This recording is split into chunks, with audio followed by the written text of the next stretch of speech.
heard Cherie speak at our church, and we thought it would be very interesting to maybe try to adopt a refugee family. My husband and I are part of a small group Bible study with a number of other couples, and several of them have school-age children like we do, so we went to them and asked them if they'd be interested. Cherie actually came to one of our small group meetings and explained a little bit more about it, gave some background about Tucson Refugee Ministry, and we decided to go ahead and go for it. So we took about a month, I think, to try to collect some donations. Cherie has a nice list of things that the agency likes to put in the apartment before the refugee family arrives. So we all kind of agreed to work on different aspects of the list.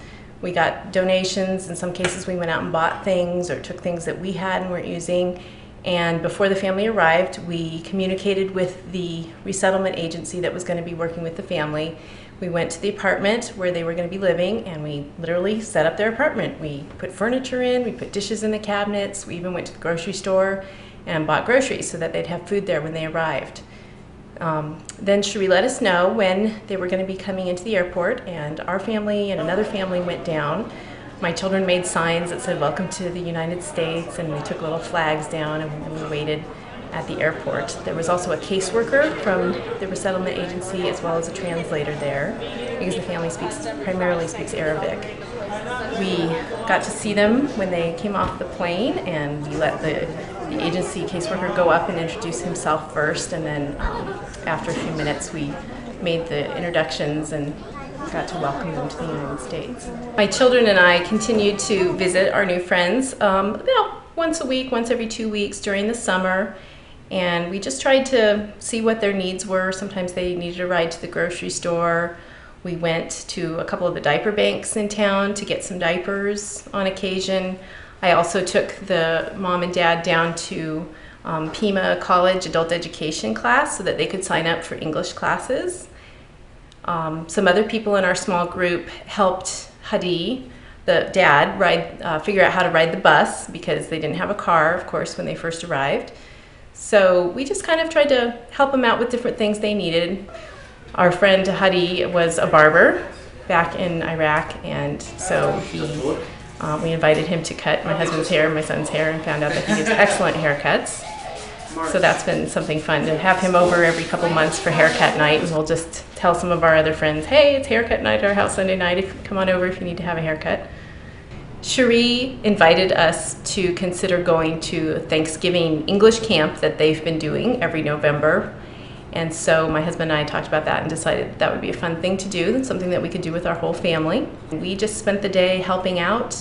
They had sort of different classes, rotations where people could move around. And it was kind of all centered on helping them to learn practical English. So they had a class on talking to the doctor. They had a class for the women about food and grocery shopping and food preparation. They had programs for the children, and my children just jumped in and took part in it. And then, of course, we were also there to kind of acquaint them with the American holiday of Thanksgiving. So we spent all day Saturday, very full day, interacting with refugees from all over the world. It was just a wonderful, exhausting, fun-filled day, which culminated in a program in the evening where little refugee children from Iraq and Nepal wore pilgrim hats and stood behind a cardboard Mayflower and acted out the story of the pilgrims coming to America. It was precious. It was absolutely great. And my children were in there too doing it. So we had a great time doing that. I also was able to participate in a Mother's Day event that they've been doing for several years now, where we put together baskets of lotions and soaps and things that women like, and we take them around to the refugee moms in different apartment complexes. We kind of told them a little bit about our tradition of Mother's Day and just presented them with the basket, and if we felt comfortable, we even asked if we could pray for them.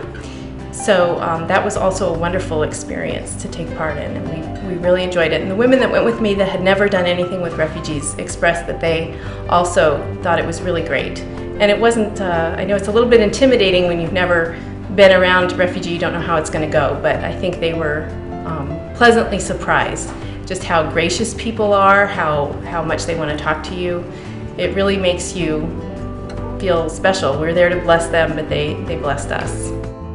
I feel like one of the things that we as a family decided to do was to reach out and do something more than just be a part of a church, a group of people that is focused completely internally. And this is something that we've felt strongly about in recent months, because this is something that Jesus himself did, and he wasn't all about trying to gather around him just a cadre of disciples and do nothing. His whole purpose was to be here and to reach out to others and to care for others. One of the things that's really been neat is to just build these relationships with people that we never would have had an opportunity to meet any other way. And it's been a great experience for our family to experience a different culture, to have a chance to spend time with the Hotties, and it was just a good time for us to spend with them. I really think that every person should adopt a refugee family. It's been a really good experience.